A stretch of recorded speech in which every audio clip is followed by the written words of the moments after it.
We've got Fallout hardware and movies and TV shows. Let's talk.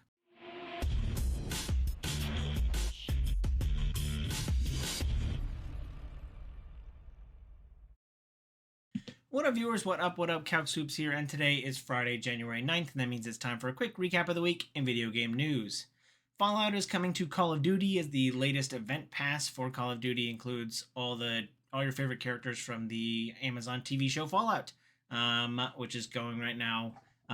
We're in the midst of.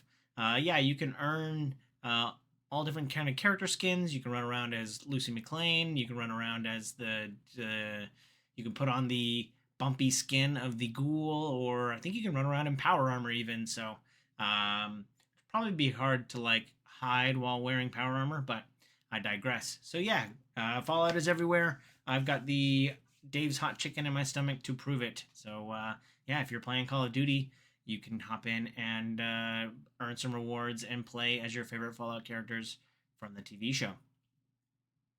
Last weekend was the Consumer Electronics Show, CES. I forgot how close to the beginning of the year this was. I always thought I think it used to be end of January, and now it is the first weekend in January, apparently. And yeah, this is where a lot of hardware or peripheral companies show off their latest stuff or make deals about video game hardware or general hardware, but often very much video game related. One of the big stories coming out of that was Xbox announced a partnership with Hisense, the TV manufacturer, and apparently future TVs will be Xboxes. You can play, I think you can already play like Xbox Game Pass on a couple other TV manufacturers, but Hisense will now be one of those. So yeah, even less reason to own a Xbox console in the future. You can just play Xbox games on your TV. So interesting choice there, even though they keep swearing that hardware is a pivotal part of their brand identity, says Xbox. So interesting stuff there. Another cool little thing that was announced at CES was the Lego Smart Bricks. Apparently there's going to be a lot of tech into like these little bricks, so there's going to be several Lego kits where you get like a smart brick that goes along with it, and after you build out the kit, you attach the smart brick and it'll make noise and maybe even like animate your Lego. So yeah, Lego are getting pretty smart, and you're gonna be able to do all sorts of crazy stuff with the tech in these little Lego bricks. So pretty interesting stuff there. There's also a bunch of general like mobile game controllers if you want to play games on your phone. There was like I think it was Asus who had like some gaming glasses that you could plug in and they will enhance your gaming experience. There's also like a dancing desk pal, which I don't know who that's for, but if you want, a little, if you want a little graphic dancing on your desk, you can have that too. So a lot of cool stuff coming out of CES as a showcase that I've never been to. It's always fun to kind of see what the latest tech and hardware in the space is going, or how it is going. Moving right along, Steam continues to break record after record. It seems like every few months they have a new, user count. They have a new highest concurrent score. The latest one was last week. They reached 42 million players online at once, as well as like the biggest spike of concurrent players was at 13 million, or over 13 million. That beats the record since March of 2025. So, like I said, every few months that seems to be getting bigger and bigger. Steam really is set up to be a superpower in the gaming space. So, as people build up their Steam libraries, I don't think they're going to be looking at console markets, but maybe that's a little too doom and gloom and a little bit too far into the future there. But yeah, Steam. I really think that the Steam box is going to be a game changer as far as the gaming space. So depending on the price point, it'll be interesting to see how well Steam is set up to take over the world. I am hopeful about one thing that seems to be keep happening in the game space. Once an indie dev studio makes a game that breaks out and sells, tens of millions of copies, they seem to sit on that money for a while and then they use it to turn into a publisher. That's what happened this week with Kinetic Games, the developers of Phasmophobia. They said, hey, we've got some cash lying around. We want to help indie devs publish their games. So Pretty sweet stuff. I think Gabe Newell will be proud after making several awesome games and then just turning into a publisher slash platform.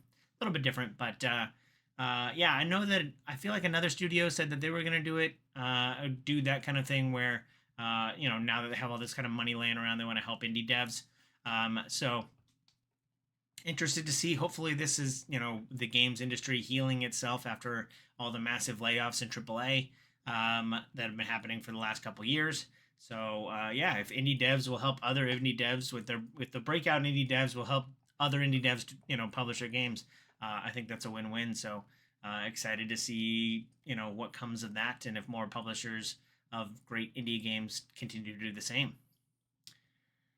PlayStation added some color to their console hardware coming out soon. They have the new Hyper Pop line, which adds like neon red or neon green or a neon blue version of their console and controller that's coming down. So yeah, the green is very off-putting, but yeah, if you want a splash of red or a splash of blue on your PlayStation console, or if the green one doesn't nauseate you like it does me, you can check those out. So I'll have a link down below for you to check those out as well.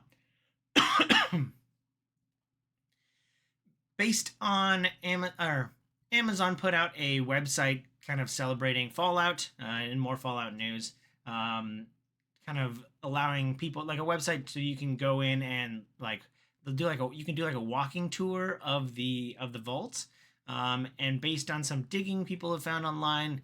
And there's like a countdown clock.